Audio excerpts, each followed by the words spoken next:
好多人到60歲，其實係浪費緊自己最寶貴。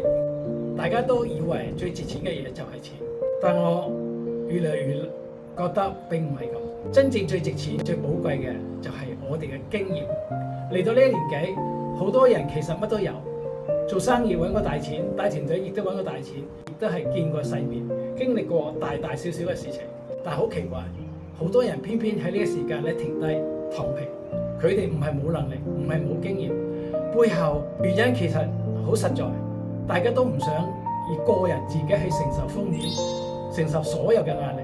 年輕嘅時候捱一捱就過去，但呢個階段嘅話，大家都想過一啲嘅輕鬆快樂嘅日子，唔想凡事都自己一個人去承擔，亦都係有好多人覺得好煩惱。往後嘅人生仲可以行邊個方向？就係咁。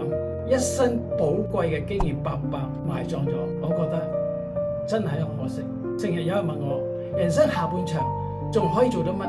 我認為可以圍住3個維度去拓展：玩、學、養。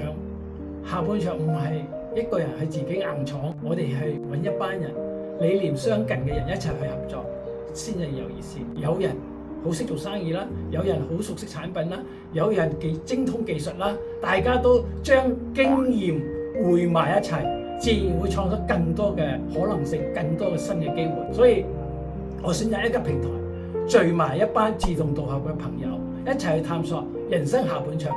如果你唔甘心咁早去退休，過嚟同我傾下啦，我哋大家一齊共創新嘅人生下半場。我期待見你，拜拜。